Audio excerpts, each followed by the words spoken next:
Hi, this is Eternal King here, bringing you another LOR video today.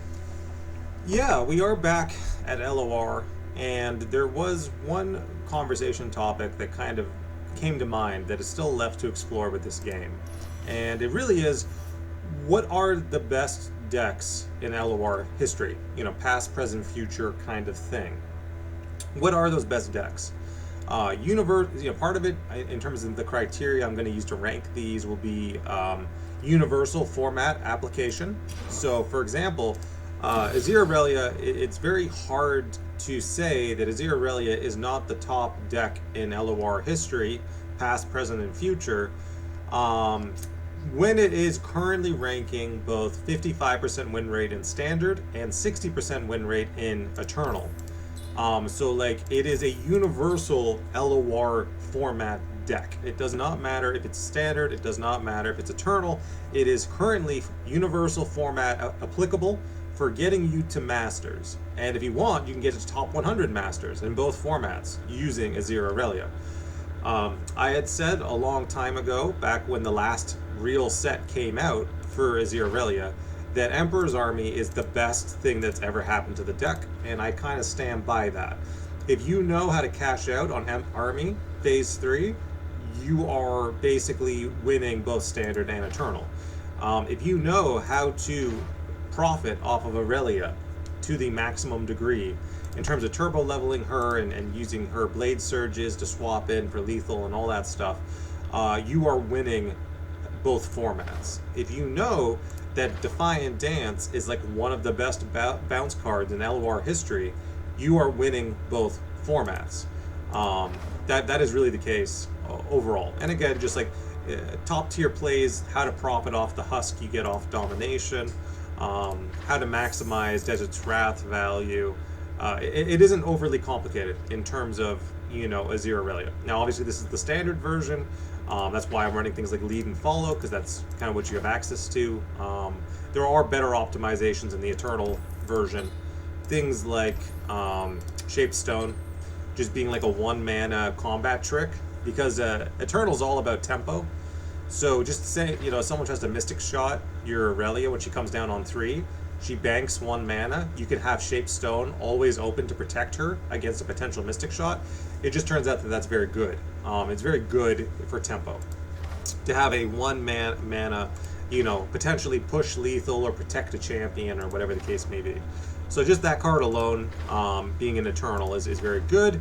For Azir Aurelia, also having access to more consistent draw fixing in the form of Forsaken Bakai is very, very good for Aurelia as well. It's also good into the aggro matchup because the 2-1 blocks 3-2s very well. So like, aggro decks, they tend to run a lot of like 1 mana 3-2. In Noxus, for example, a lot of aggressive 2-1s. You just have a blocker and draw fixing, and it's very high value for you. So yeah, best deck, all formats, past, present, future, LOR history is Azir Aurelia.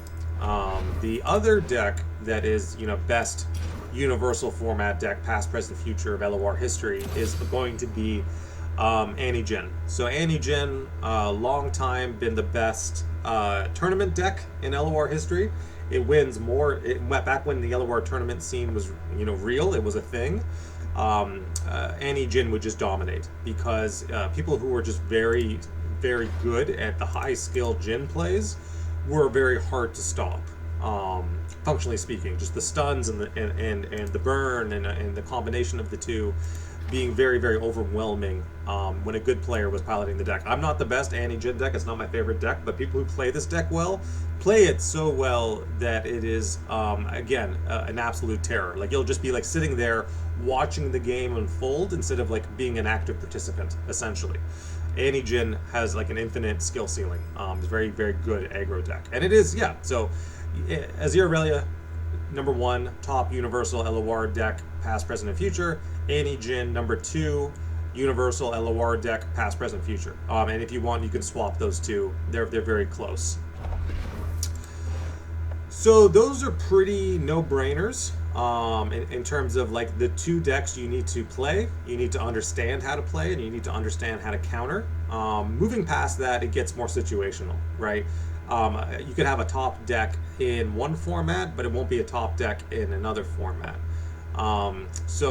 Again, different other aggro decks, for example, I would say things like Ziggs Poppy, traditionally one of the best aggro decks ever in Eternal, specifically. Right? So just like Ziggs, and I have Vex here, my own personal preference. Again, Ziggs Poppy is fine. I like Ziggs Vex, just my own thing. But generally speaking, Noxus Vandal aggro, one of the best aggro decks in Eternal history. Typically wins something like 65%, just like ridiculous win rates, right? Like it can, if you're just pure laddering on Eternal and people aren't ready for it, and you're just playing, Ziggs Poppy, Ziggs Vex, depending on your preference, it is one of the hardest. It's just one of it'll just have the easiest auto climb in the format imaginable. So, this deck isn't standard legal, so that's the main thing that stops me from saying that it is the number 3 top deck, past, present, future for LOR history. But if this was standard legal at any point in time, that would be the case. That it would be an Azir Aurelia, an Annie Jhin level deck. So it is one of the best decks in LOR history, past, present, and future. And the reason why I'm reviewing this stuff again is because recently the devs said that they want to invest in LOR as a card game. They want to reevaluate the way the game is played. So now is a great time to say, like, okay, well, these are the best decks in the history of the game. Let's see what happens next, right? And so those 3 come to mind as some of the top contenders. The next one is basically Eddie, right? So like Eddie just being the best ramp deck. And in terms of what I consider to be top Eddie, this is a little situational, but I consider top Eddie to be triple Pioneer, triple Tavern Keeper. And that's just me personally. I've always considered triple Pioneer, triple Tavern Keeper, Lysandra to essentially be the best version of Eddie. And the reason why is because the only way that Eddie really loses in Eternal, because it is, again, one of the best decks in the past, present, future of LOR history, the only way that Eddie actually loses is if it runs out of health. That is like the only way it loses, because you're just going to play bigger stuff faster than the opponent, right? You're going to play Heisho, you're going to play Spectral Matron, Heisho, you're going to play Cloud Drake into Spectral Matron, Heisho. It's just, and then you're going to top it all off with a Cytheria eventually. Like, everything is going to be so big and it's going to come out so fast that the only way you were losing is if your Nexus goes to 0. So with Tavern Keeper and Pioneer, and obviously even something like Troll Scavenger, you're just chumping up the board with a lot of really good stat lines at the mid-range value while also keeping your Nexus protected. So you're just not losing, right? You have a 2-3 tough, you have a 3-4 for 2, you have a 3-3 for 3, you have a 2-3 with Challenger for 3. These are healing your Nexus. This is potentially making your Nexus tough, or I don't know, it's potentially, it's potentially making your Nexus tough. So you're just not like losing, right? You're basically not losing. You're playing bigger things than your opponent, and your Nexus is not going to 0, so this is one of the best decks in LOR, past, present, future. The only other version that I would recommend of Eddie potentially being as good would be the mid-range version with Morgana and, of course, Morgana and Galio, right? So it's typically Morgana, Galio, Eddie, Demacia, and it's just more of a mid-range Flood style play. I do think this version's probably a little better. It's a little more top-end heavy. But if you want to play the Morgana version, that's fine too. It's just mid-range Eddie versus like a top-end heavy Eddie. Or they're both top-end heavy, but one is just more top-end heavy than the other. But yeah, best deck, LOR history, top, past, present, future is essentially just Eddie. Eddie, period, full stop. Whether it's Freljord Eddie, whether it's Demacia Eddie, doesn't matter. So those are all obviously contenders for some of the best decks in the game. Temple, right? Temple's never really taken off in standard, but I to this day, I think like Nilla TF puts out the numbers every time someone forgets about it, and then the next Eternal season starts, Temple just sweeps the floor, right? Like 55%, 60%, whatever the case may be. Temple is never a bad deck, and of course mine is built kind of memey because all my decks are built a little different. Because I'm an Eternal specialist, I view things a little differently for the format. But at the end of the day, Sunken Temple, Ruin Rex, TF, Nilla, and then whatever jazz you want to add otherwise. I like mine a little more updrafty. I updraft a little more in mine. But that's otherwise and I go a little more top heavy with like Rocket Barrage and things like that, because if you have more top heavy cards, you can updraft more, and that just balances out. But it's a very special way of playing. Like you typically don't see people running like a Vengeance equivalent in TF Nilla, because then it'll just chump up your hand. But if you have more updraft, then you just simply, using Soaring Cartographer, say I just want to draw lower than this, and then you can hand fix as much as you want.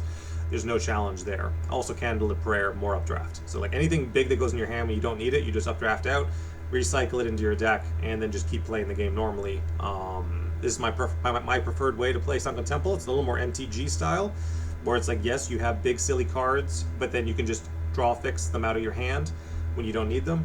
But yeah, it's a long conversation to basically say that whatever your preferred way to play Temple is, if you're a Temple specialist, it'll be one of the best decks in the game.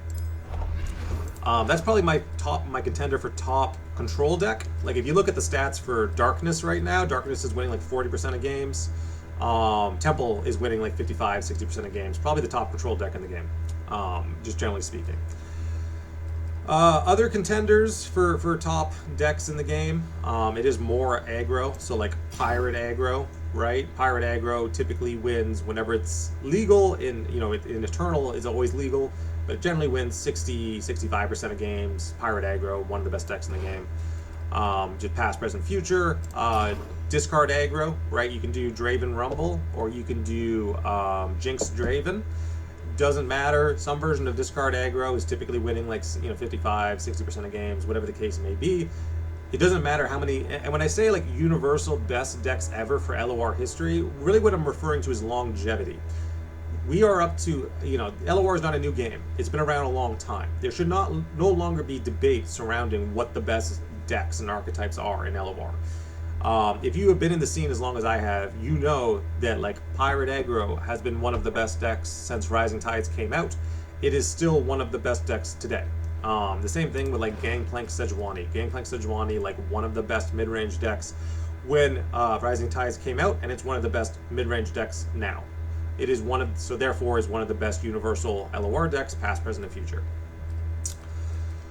Talking about other things, I still think there is Swain. Like, again, we're getting into the more situational territories where I'm just talking about things that I think are good and therefore should be valued less heavily. But me personally, I think Nora Swain, the old Majin Bay style of Nora Swain with Enraged Fire Spitters, Broadmains, Leviathans, Portal Palooza, a lot of hard removal and pings. I personally think it's one of the best decks in the game.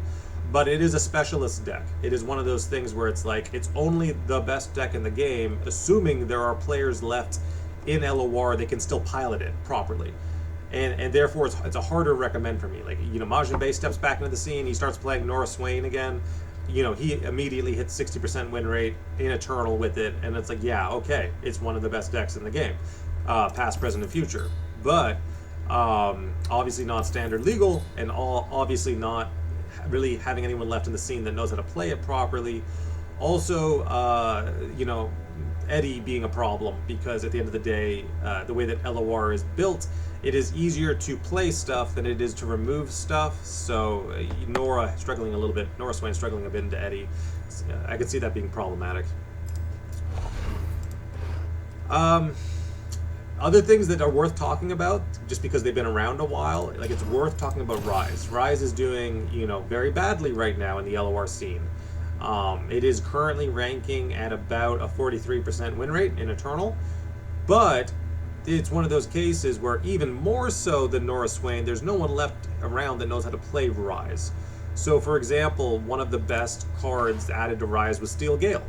And it's just like, it was never properly picked up. People are still running the old Majin Bay style with Tellstones and old card lists and things like that, and they never really adopted to how Rise can play now, right?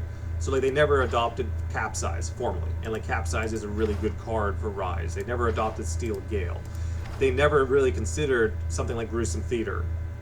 Steel Tempest, usually pretty universal. So the way that I play Rise is very different than the way most other people play Rise. I play healing heavy, right? I think I've told you this before. I run like Ritual of Renewal to essentially eat. When aggro, for example, spends 4 mana to burn out your face, with something like a Decimate, you can just Ritual of Renewal for 4 in response, and it's actually at burst speed, so you just do it. And it's actually better for you. You spend 4 mana to negate a Decimate, which is 6 mana, and then you got to cycle a card, and you're just instantly winning off of that exchange. Steel Gale, you're just committing mana preemptively to stop certain aggressive cards from swinging into your Nexus. Really good.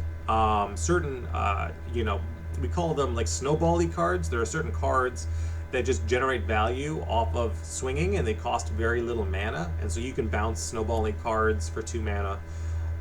Steel Tempest, obviously, mandatory, Otterpuss, all that stuff. But Rise will never be one of the best decks in LOR history, but it should be winning 50%. And the only reason why it's not winning 50% of games is because people haven't, they haven't added to the lists or changed the lists in forever, right? This version is the definitive version. It is the Steel Gale, it is the Ritual of Renewal, kind of splitting the difference between Gruesome Theater and Steel Tempest, having the one hard included Spirit Fire, also splitting the difference between Capsize and then the one Will of Ionia in like a desperate situation if you have to bounce your own Rise or whatever.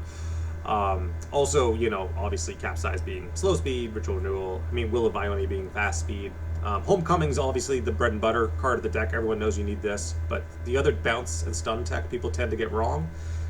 Gruesome Theater and Steel Tempest being split, Capsize and Will of Ionia being split, Homecoming mandatory, Ritual Renewal mandatory, one Rejuvenating Breeze, again more healing and draw, Unworthy Soul mandatory, Spirit Fire is kind of, most people know that you run the one Spirit Fire in Rise.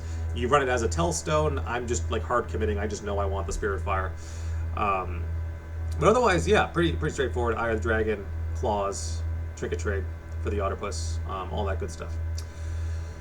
Not the best. Like, the reason why I mention Rise is because it'll never be the best deck in LOR history, past, present, and future, but I do think it is the best OTK deck in LOR history, past, present, and future. Like, what are you competing with? You're competing with Lee Sin? That's not real.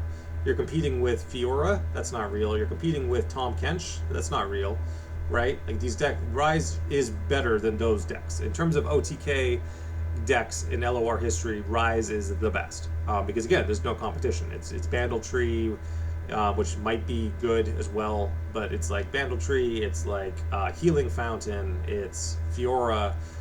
They're not great. Generally speaking, Rise is more consistent and better than all of those. I'd actually be very interested to see. It would never happen because Rise is like so embedded into the eternal scene that it'll never be standard legal, but it'd be interesting to see if this exact list of cards was standard legal, how it would perform. You'd also need the pilots, though, at the end of the day. And then after that, it is just like dealer's choice, right? Like, I could stand here and tell you that, like, I think the best elusive deck in LOR history, because there is no meta elusive deck in LOR history, is probably the Swim version. And at the end of the day, I just feel that is the case. Acorn, Teemo, Zoe, Erasmus, Lunari Shadestalker, Mystic Shot, Pale Cascade, Darkened Lodestone, the one Get Excited, Veiled Blessing being, again, the newer card, Winged Messenger, Augmented Clockling, Blessing of Targon, and then Battle Bonds. The entire point of the deck is just to, essentially, every time they try to remove one of your elusive creatures, you burst speed, buff them, and then make them harder to remove. And you're also banking on things like Phlox not existing and Disintegrates not existing because people aren't playing those decks. But in that situation, this is a very good deck to play. If the entire...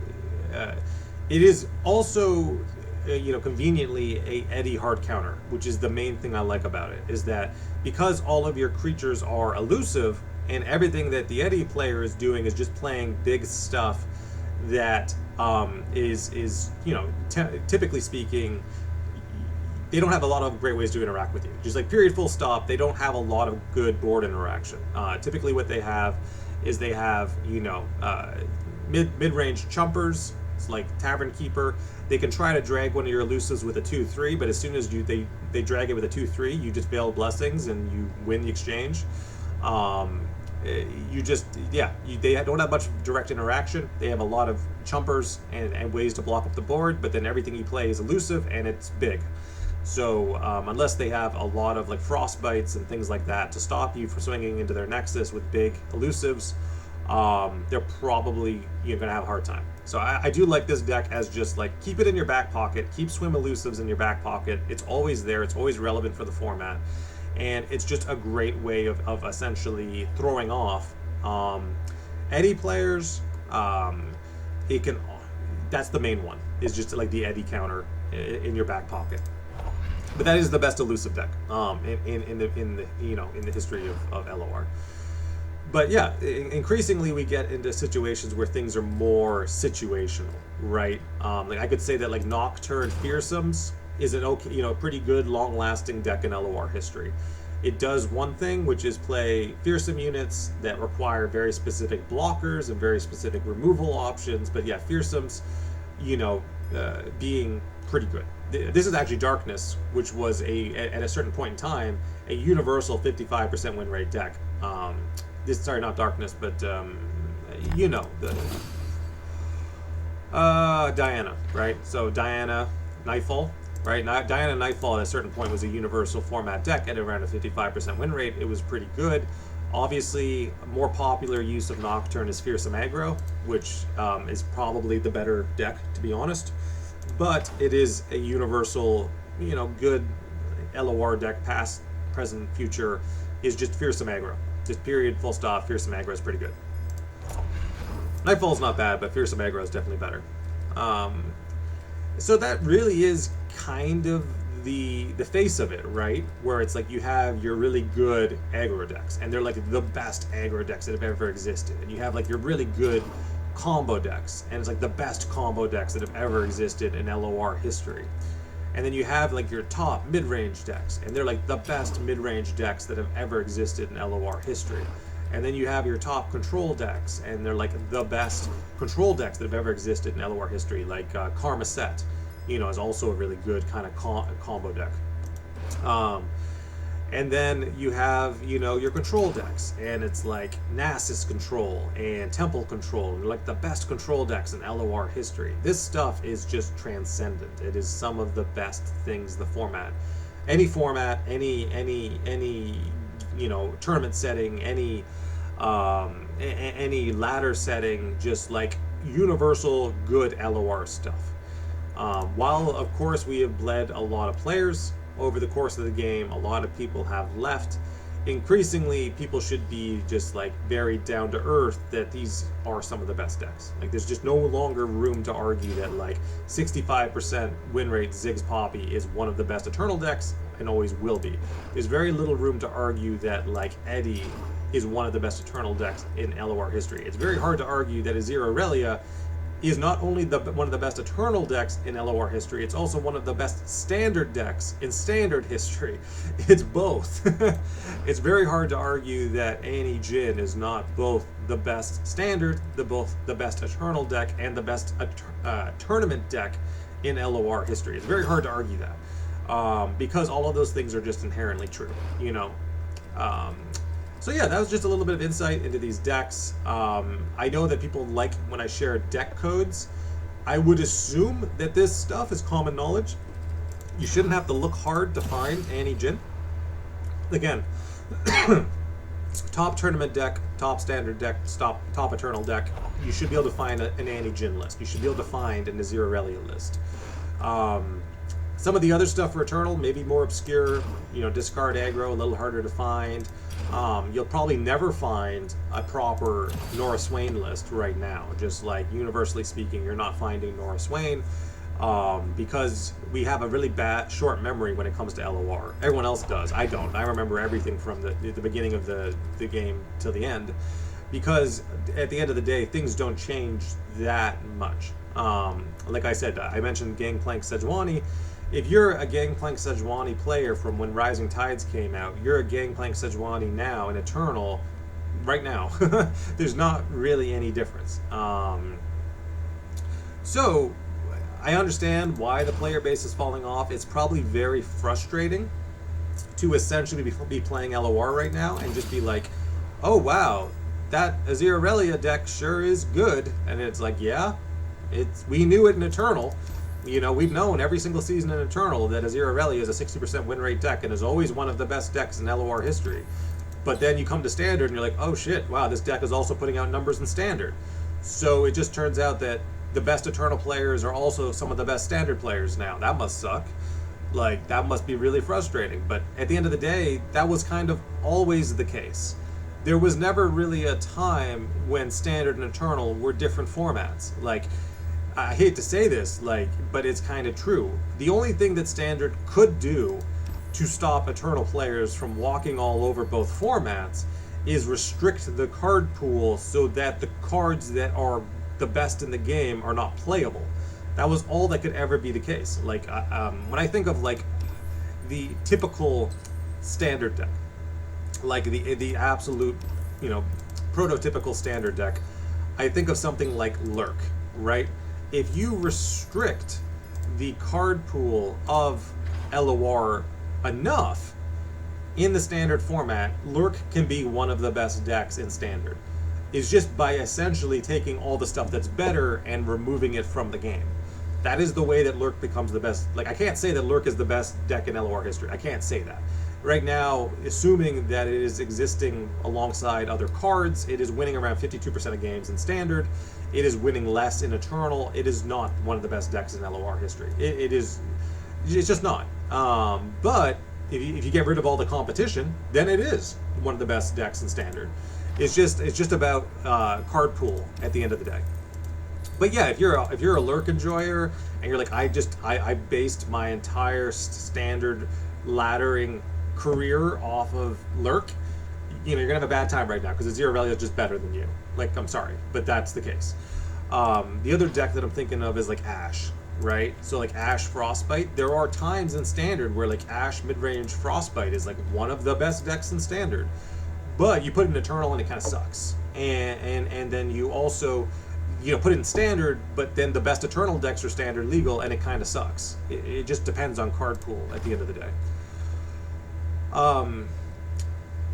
In terms of, you know, what's good right now in Standard that I kind of scratch my head at, it is things like Braum. Like, Braum should never really beat you if you're playing Azir Aurelia, assuming that you're playing smart Azir Aurelia with 3 Defiant Dances.